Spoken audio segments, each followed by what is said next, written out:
হাসির বাজারে কান্নার পরী, a magical story from Abida Creations. দূর জাদুর দেশে ছিল এক অদ্ভুত জায়গা, নাম হাসির বাজার। ওখানে সবাই সারাদিন হাসে, নাচে, গান গায়, এমনকি গাছের পাতাও হেসে কাঁপে। পাখিরাও গান গেয়ে বলে, হাসো হাসো, দুঃখ পালাও। কিন্তু একদিন ঠিক সকালবেলায় বাজারের মাঝখান থেকে ভেসে এলো এক অচেনা শব্দ। শু শু, হু হু, হু হু। সবাই থেমে গেল। কে কাঁদছে হাসির দেশে? এক ঝলক নীল আলো ঝিকমিক করে উঠল, আর সেখান থেকে বেরিয়ে এলো এক সুন্দর পরী। তার চোখে চকচকে জল, হাতে এক নরম মেঘের ছাতা। আমি কান্নার পরী, সে মৃদু গলায় বলল। আমি ভুল করে এখানে চলে এসেছি। হাসির বাজারের সবাই অবাক। ভুল করে হাসির দেশে কেউ কাঁদে নাকি? আসলে কান্নার পরীর হৃদয়ে এক গোপন ব্যথা ছিল। সে একসময় ছিল হাসির পরী, কিন্তু এক দুষ্টু জাদুকর তার হাসি চুরি করে নিয়েছিল। তারপর থেকে সে যেখানে যায় সেখানেই সবাই হাসা ভুলে যায়। হাসির বাজারও ধীরে ধীরে নিস্তব্ধ হয়ে গেল। গান থেমে গেল, ফুল শুকিয়ে গেল, পাখিরাও গাইতে ভুলে গেল। মজার প্রাণীর পরিকল্পনা। এই সময় হাজির হল ৩ বন্ধু প্রাণী, খিলখিলে কাঠবিড়ালি, গম্ভীর প্যাঁচা আর দুষ্টু তোতা। তারা বলল, আমরাই কান্নার পরীর হাসি ফিরিয়ে আনব। ৩ জন মিলে বেরোল হাসির পরীর হাসি খুঁজতে। তাদের যাত্রা গেল জাদুকরের অন্ধকার গুহায়, যেখানে বাতাসও কথা বলে না। ভেতরে ঢুকতেই জাদুকর হেসে উঠল। তোমরা কি ভাবছ হাসি কোনো খেলনা? তোতা উত্তর দিল, না, কিন্তু তোমার মতো মুখ ভরা রাগ তো খেলনা নয়। জাদুকর রেগে গিয়ে মন্ত্র পড়ল। ধোঁয়া, আগুন, ঝড় সব একসাথে। ঠিক তখন কান্নার পরী নিজের অশ্রু দিয়ে মাটিতে এক ছোট ফুল ফোটাল। সেই ফুলের গায়ে ছিল এক ফোঁটা আলো, আর সেখান থেকেই ফেরত এলো তার হাসি। জাদুকরের মন্ত্র ভেঙে গেল। সব জায়গায় আবার রং ছড়িয়ে পড়ল। বাতাসে ফিরে এলো হাসির আওয়াজ, হি হি হি, হা হা হা, হু হু হু। পরী আবার হাসির বাজারে ফিরে এসে বলল, কান্নাও একটা আশীর্বাদ, কারণ চোখের জল না থাকলে হাসির মূল্য বোঝা যায় না। সেদিন থেকে হাসির বাজারে প্রতি বছর হয় এক বিশেষ উৎসব, হাসি কান্না উৎসব, যেখানে সবাই প্রথমে একটু কাঁদে, তারপর হেসে ওঠে। দুঃখ না থাকলে সুখের মানে বোঝা যায় না। হাসি সত্যিকারের জাদু, যে সবাইকে বদলে দেয়।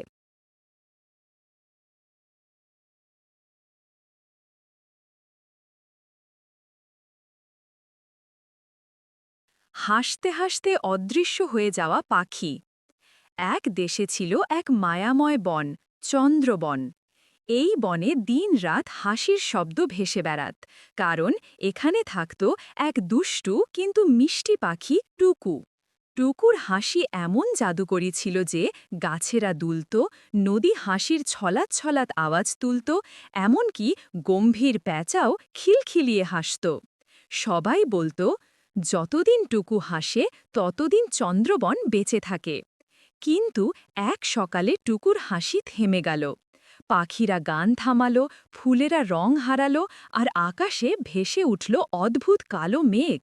বনের বৃদ্ধ জ্ঞানী প্যাঁচা, মহাপ্রাজ্ঞ উলুক বলল, এই বনের প্রাণ টুকুর হাসিতে, কেউ নিশ্চয়ই তার হাসি চুরি করেছে।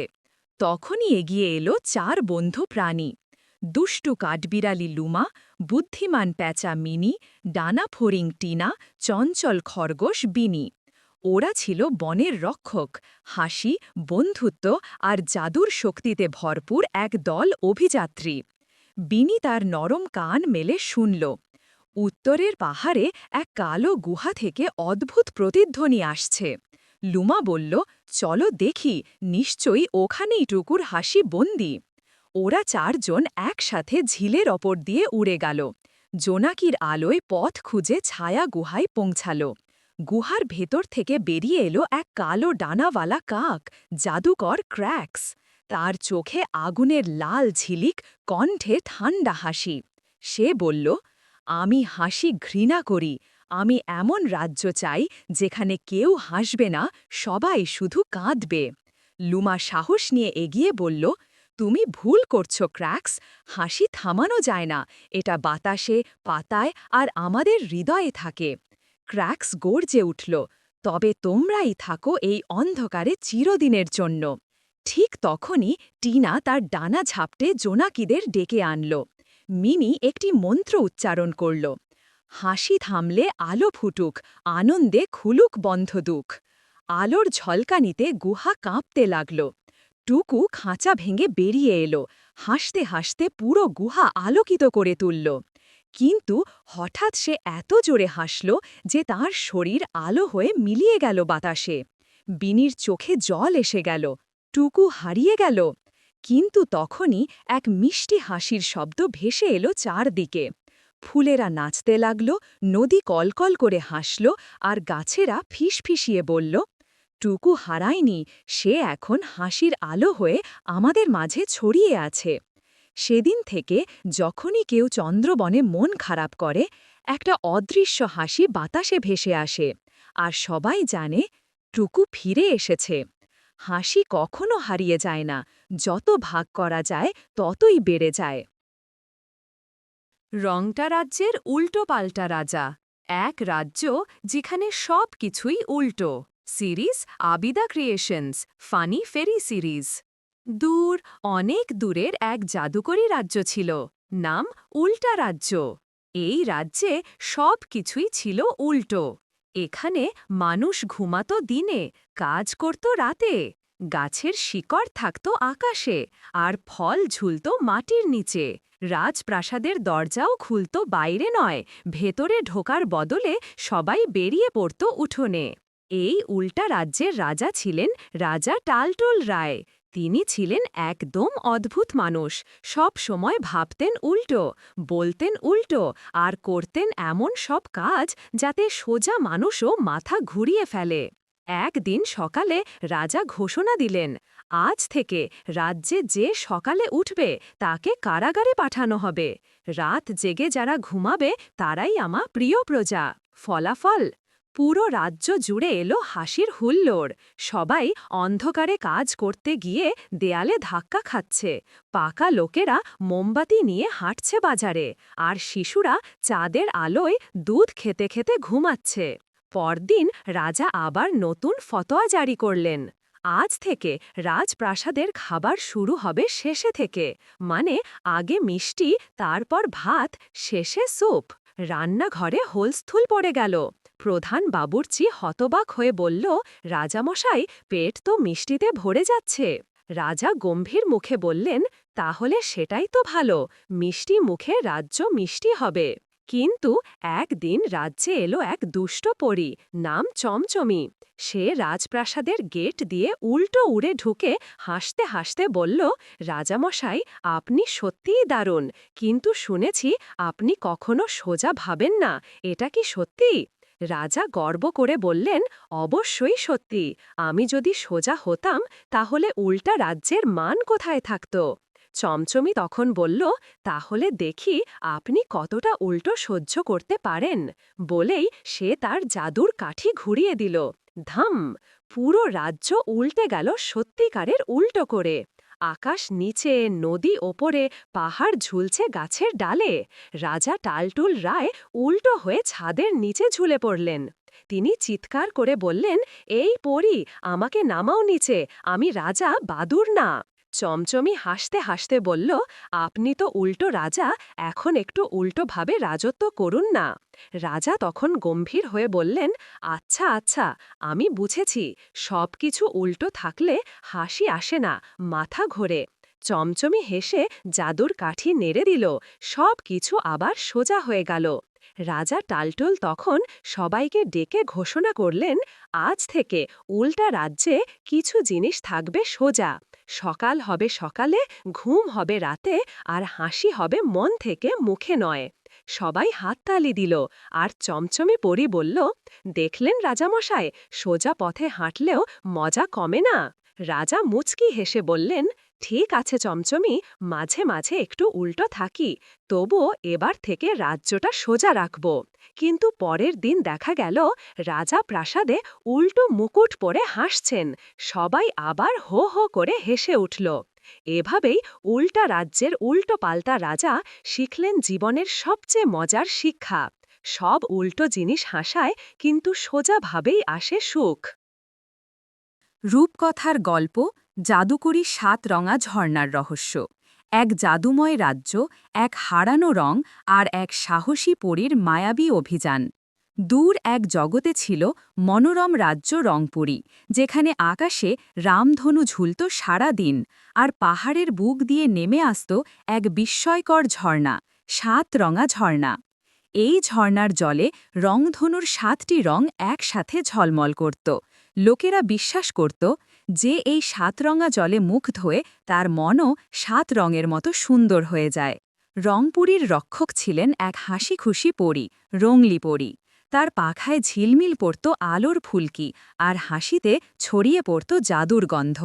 একদিন সকালে রংলি পরী উড়ে এলো ঝর্ণার ধারে, কিন্তু দেখল ঝর্ণার পানি আজ একেবারে বর্ণহীন। রামধনু নেই, রং নেই, আলো নেই, সব কিছু যেন নিঃশেষ। পরী ভয় পেয়ে চিৎকার করে উঠল, আহ, আমার প্রিয় ঝর্ণা, কে তোমার রং কেড়ে নিল? ঠিক তখনই বাতাসে ভেসে উঠল এক গম্ভীর কণ্ঠ, আমি ছায়া জাদুকর গ্রেমর। আমি আলো ও রংকে বন্দি করেছি, কারণ মানুষ সৌন্দর্যের মর্যাদা দিতে ভুলে গেছে। রংলি পরী বুঝল এটা শুধু ঝর্ণাকে নয়, পুরো রংপুরীকেই অন্ধকারে ফেলার চক্রান্ত।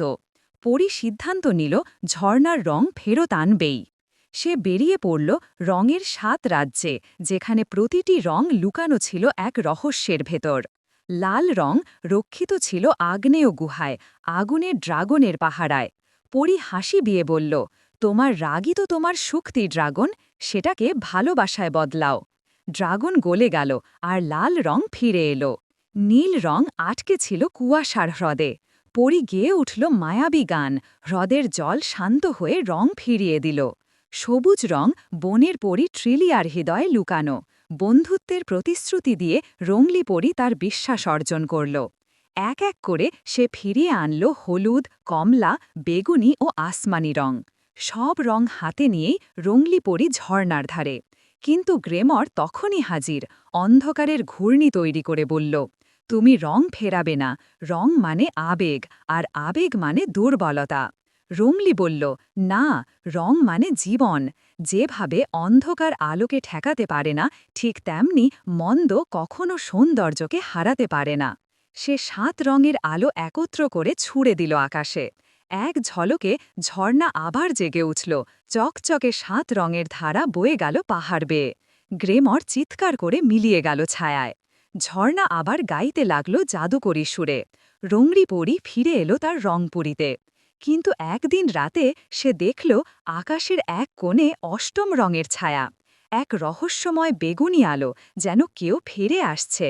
রংলি পরী জানল অভিশাপ কুড়ো ভাঙেনি, গ্রেমর হয়তো আবার আসছে, এইবার ৮ম রং নিয়ে।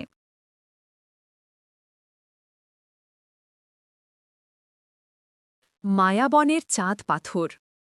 দূর রাজ্যের এক প্রান্তে ছিল ঘন সবুজ মায়াবন, যেখানে রাত নামলেই গাছের পাতায় জলজল করত নীলচে আলো, আর বাতাসে ভাসত অজানা গানের সুর।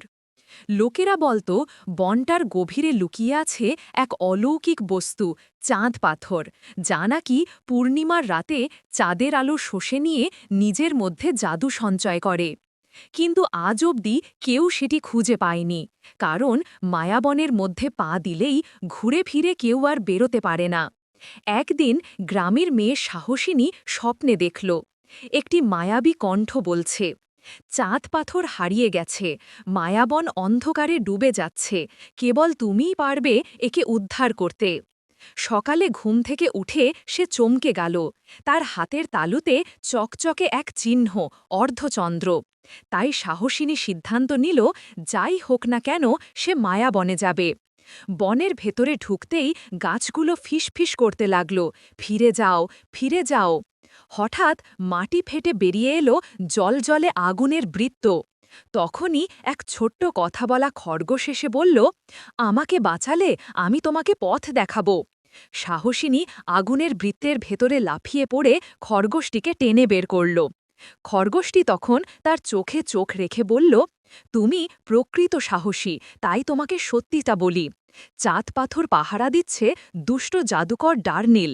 সে আলোকে বন্দি করে রাখতে চায় চিরদিনের জন্য।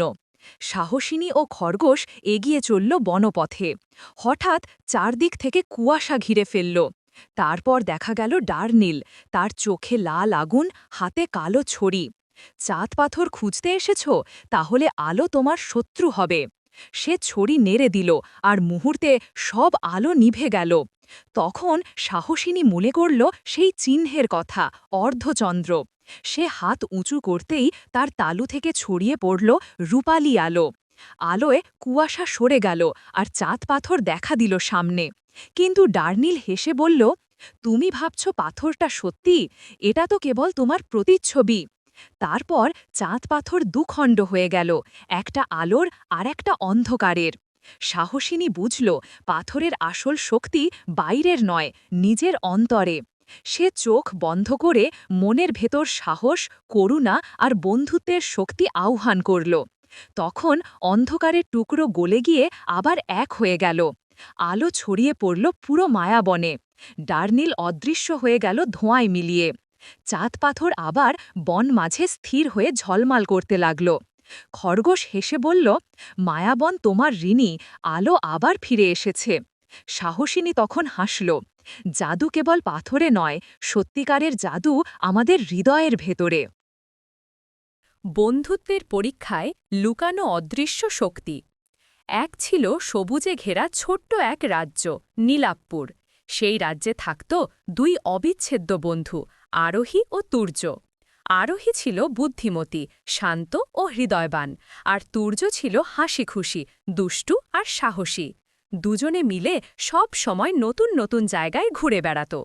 একদিন তারা রাজপ্রাসাদের পুরনো বাগানে খেলতে খেলতে এক অদ্ভুত রূপালী দরজা দেখতে পেল। দরজাটার ওপর লেখা, বন্ধুত্ব যদি সত্যি হয় তবে এই দরজা খুলবে, মিথ্যা হলে হারাবে সব কিছু। তুর্য বলল, চলো দেখি ভিতরে কি আছে। আরোহী একটু ভয় পেলেও তুর্যের হাত ধরে দরজাটা ঠেলল। সঙ্গে সঙ্গে এক ঝলক নীল আলো ছড়িয়ে তারা ঢুকে পড়ল এক রহস্যময় জগতে। ওরা এখন এক ভাসমান দ্বীপে। সামনে দাঁড়িয়ে আছে অদৃশ্য শক্তির রক্ষক। কণ্ঠ শুনতে পাওয়া যায়, কিন্তু দেখা যায় না। রক্ষক বলল, তোমরা যদি সত্যিকারের বন্ধু হও তবে 3টি পরীক্ষায় উত্তীর্ণ হতে হবে। প্রতারণা করলে তোমরা এখানে চিরতরে বন্দী হয়ে যাবে। আরোহী ও তুর্য একে অপরের দিকে তাকালো, আমরা পারব। তাদের সামনে হাজির হল এক বিশাল ছায়া দানব। তুর্য ভয় পেয়ে পিছিয়ে গেল, কিন্তু আরোহী বলল, ভয় আমাদের আলাদা করতে পারবে না, চোখ বন্ধ করো আর আমার হাত ধরো। দুজন একসাথে সাহস নিয়ে দানবের দিকে এগিয়ে গেল। হঠাৎ দানবটি মিলিয়ে গেল বাতাসে। অদৃশ্য কণ্ঠ ভেসে এলো, প্রথম পরীক্ষায় জয়ী হয়েছ। এক বিশাল নদীর ওপর ভাসমান অদৃশ্য সেতু। তুর্য বলল, আমি আগে যাই। আরোহী বলল, না, আমরা একসাথে যাব। যদি একজন পড়ে যায় অপরজন ধরে লাগবে। তারা একসাথে পা রাখল। প্রথমে কিছু দেখা যাচ্ছিল না, কিন্তু তাদের হাতে থাকা আলো একে একে সেতুর পথ তৈরি করতে লাগল। বন্ধুত্বের আলোয় সেতু সম্পূর্ণ হল। শেষ পরীক্ষায় রক্ষক বলল, তোমাদের একজনকে রাজ্য থেকে বিদায় নিতে হবে, তবেই অন্যজন মুক্তি পাবে। আরোহী চুপ করে বলল, তুর্য, তুমি ফিরে যাও, আমি থাকব। তুর্য চমকে বলল, না, তুমি আমার বন্ধু, আমি একা ফিরব না। দুজন একসাথে বলল, আমরা কেউ কাউকে ছাড়ব না। তাদের কণ্ঠে বন্ধুত্বের অদৃশ্য শক্তি এমন জাদু তৈরি করল যে রক্ষকের কণ্ঠ গলে গেল। তোমরা জয়ী, তোমাদের বন্ধুত্বই প্রকৃত জাদু। দরজা খুলে গেল আর ওরা ফিরে এলো নীলাপ্পুরে। সবকিছু আগের মতো, শুধু একটাই পার্থক্য, ওদের দুজনের হাতে এখন ঝলমলে বন্ধুত্বের ব্রেসলেট, যা মাঝে মাঝে আলো ছড়ায়, যেন মনে করিয়ে দেয় বন্ধুত্বের আসল শক্তি চোখে দেখা যায় না, হৃদয়ে অনুভব করা যায়। মানচিত্রের গোপন মানচিত্র। দূর এক দেশের পাহাড় ঘেরা ছোট্ট শহর অরুণপুর। এই শহরটা সাধারণ হলেও এর নিচে ঘুমিয়ে আছে এক প্রাচীন রহস্য। সোনার নগরী অলিন্দ্রা নামে হারানো এক শহর। লোকমুখে শোনা যায় অলিন্দ্রা ছিল এমন এক নগরী যেখানে মাটির নিচে লুকিয়ে আছে সীমাহীন সোনা, রত্ন আর জাদু। কিন্তু এক অভিশপ্ত রাতে পুরো শহরটা ধসে যায় পৃথিবীর বুকের নিচে। তারপর থেকে শুধু একটা গোপন মানচিত্রের টুকরোই বেঁচে আছে, যেটা কেউ খুঁজে পায়নি শত বছরেও। একদিন অরুণপুরের পুরনো স্কুলের ইতিহাসের শিক্ষক হৃদয় একটি ধুলোমাখা ট্রাঙ্কের ভেতর খুঁজে পেল ভাঁজ করা এক কাগজ। কাগজের ওপরে অদ্ভুত চিহ্ন, আর নিচে লেখা, যে সত্যি হৃদয় নিয়ে খুঁজবে তার হাতেই জাগবে অলিন্দ্রা। হৃদয় ভেবেছিল এটা নিছক কিংবদন্তি, কিন্তু রাতের বেলা হঠাৎ কাগজটা আলো ছড়াতে শুরু করল। চিহ্নগুলো নিজেরাই সোজা হয়ে এক মানচিত্রের রূপ নিল। কিন্তু সেই মুহূর্তেই জানালার বাইরে থেকে দেখা গেল দুইটা জ্বলন্ত চোখ। একটি ছায়ামানব হৃদয়কে দেখছে। পরের দিন হৃদয় তার বন্ধু সাহসিনী ও আরিশাকে নিয়ে রওনা হল পাহাড়ের দিকে। মানচিত্রে লেখা ছিল ৩টি দরজা, ৩টি পরীক্ষা, একটি পথ।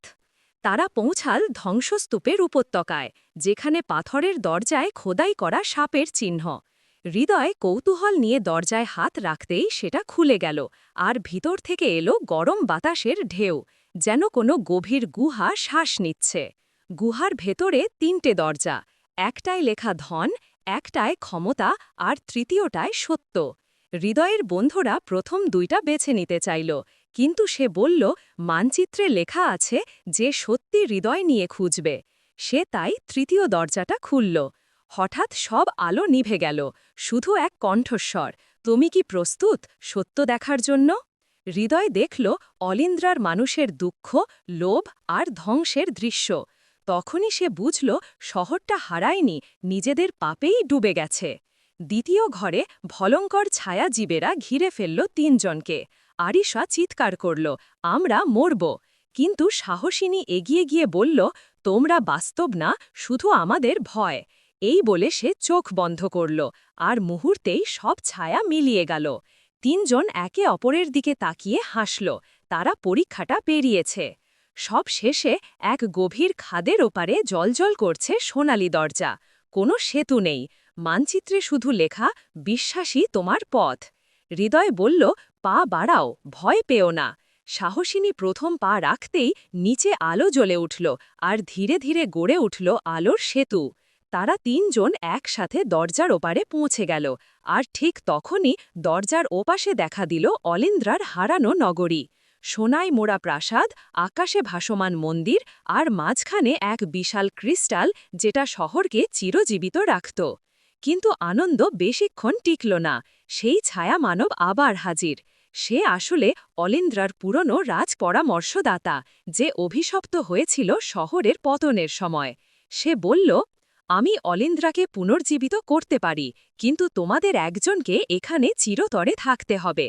হৃদয়, সাহসিনী ও আরিশা একে অপরের দিকে তাকাল।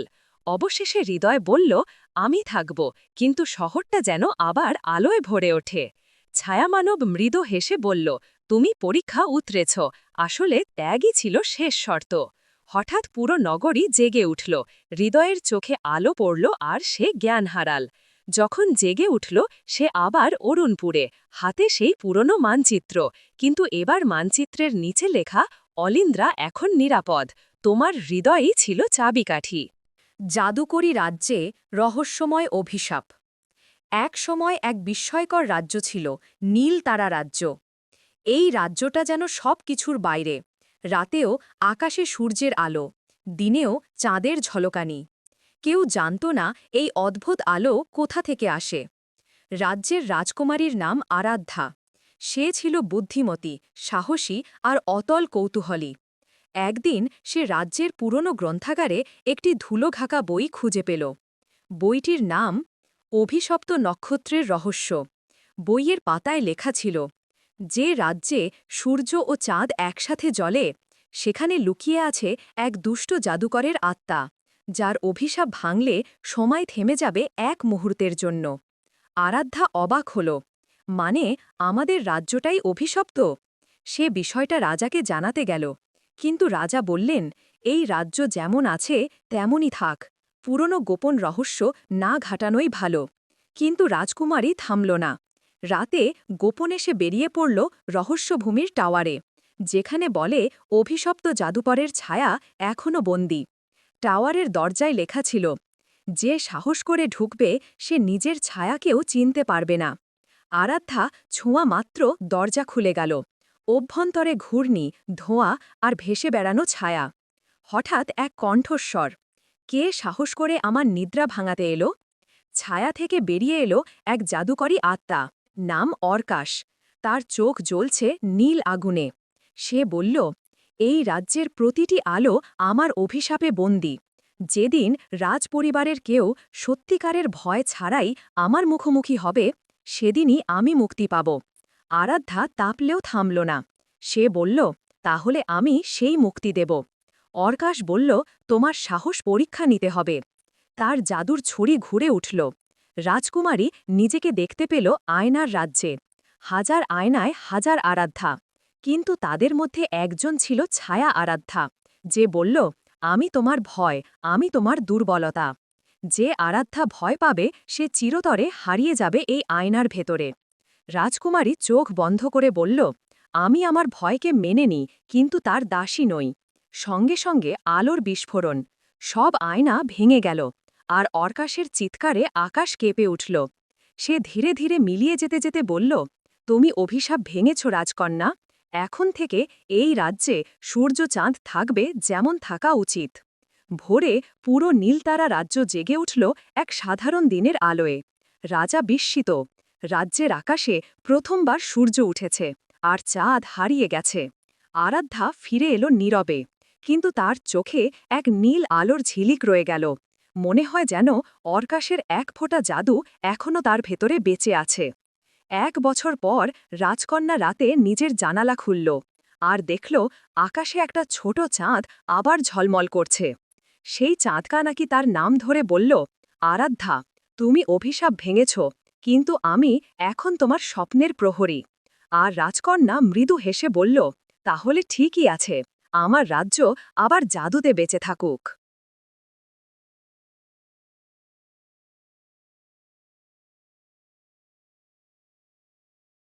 বকবক পাখির জাদুকরি টুপি। এক জঙ্গলে বাস করত এক দুষ্টু পাখি, নাম তার বকবকু। নাম শুনেই বোঝা যায় সে এক মুহূর্ত চুপ থাকতে পারে না। ভোর থেকে শুরু করে রাত পর্যন্ত সে শুধু বলে, আমি সব জানি, আমি সব বলি, আমি বকবকু, সবার দোস্তি করি। জঙ্গলের বাকি প্রাণীরা তার বকবকে হাঁফিয়ে উঠেছিল। বানর বলতো, এই পাখিটা যদি একদিন চুপ হয়, আমি কলা খাওয়া ছেড়ে দেব। হাতি বলতো, ওর আওয়াজে আমার কান ফুলে যায়। একদিন বকবকু গাছের ডালে বসে বকবক করছে। ঠিক তখনই আকাশে ঝলমলে আলো দেখা গেল। এক বৃদ্ধ জাদুকর নেমে এলেন, হাতে এক অদ্ভুত নীল টুপি। জাদুকর বললেন, এই টুপিটা খুব বিশেষ, যে এটা পরবে সে অন্যের মনের কথা শুনতে পাবে। বকবকু তো লাফিয়ে উঠল, ওয়াও, আমি তাহলে সবার গোপন কথা জেনে ফেলব। জাদুকর হেসে বললেন, কিন্তু সাবধান, টুপিটা বেশি ব্যবহার করলে এর জাদু উল্টো হয়ে যাবে। বকবকু শুনলই না, সে তো বকবক করতেই ব্যস্ত। পরদিন সকালেই বকবকু টুপিটা মাথায় দিল। হঠাৎ সে শুনতে পেল, হাতি মনে মনে ভাবছে, আজ কাদা খেতে দারুণ লাগবে। বানর ভাবছে, ওই কলাটা কেউ দেখছে না, চুরি করি। সিংহ ভাবছে, আজ একটু নরম শিকার চাই। বকবকু চিৎকার করে উঠল, আরে হাতি, কাদা খেতে যাচ্ছ? বানর কলা চুরি করবি না, সিংহ নরম শিকার মানে কি? সবাই হতবাক, কে বলল ওকে এসব? দিন বাড়তে থাকল, আর বকবকুর মাথা ঘুরতে লাগল, কারণ সে একসাথে শত শত প্রাণীর মনের কথা শুনতে পাচ্ছে। বাঘ ভাবছে দুপুরে ঘুমাবে, চিল ভাবছে উড়ে গিয়ে মাছ ধরবে, আর কচ্ছপ ভাবছে এই বকবকুটা একটু চুপ থাকলে ভালো হতো। এত সব কথা একসাথে শুনে বকবকু পাগল প্রায়। সে চেঁচিয়ে উঠল, আমার মাথা ফেটে যাচ্ছে, এই টুপিটা থামাও। ঠিক তখনই টুপির ভিতর থেকে এক ধোঁয়া বের হল, আর বকবকুর চুল দাঁড়িয়ে গেল যেন ছোট্ট ঝাড়ুর মতো। জাদু উল্টো কাজ করল। এখন সে অন্যদের মন শুনতে না পেলেও তার নিজের মনের কথাগুলো সবাই শুনতে পাচ্ছে। বকবকু এখন যা ভাবে মুখে না বললেও সবাই শুনতে পায়। সে ভাবল আজ বানরের কলা খাব। বানর সাথে সাথে বলল, না, এবার না। সে ভাবল এই হাতিটার কান কত বড়। হাতি রেগে বলল, তোরও ঠোঁট ছোট না। শেষে বকবকু বুঝল সব জানাও মুশকিলের ব্যাপার। সে জাদুকরের কাছে গিয়ে বলল, আমার টুপির জাদু ফিরিয়ে দাও, আমি এখন চুপ পাখি হব। জাদুকর হাসলেন, ঠিক আছে, কিন্তু মনে রেখো, কখনো কখনো চুপ থাকাই সবচেয়ে বড় বুদ্ধিমত্তা। বকবকু মাথা নেড়ে বলল, ঠিক বলেছ গুরু, এবার থেকে আমি বকবক না, ধীরে বকবকু।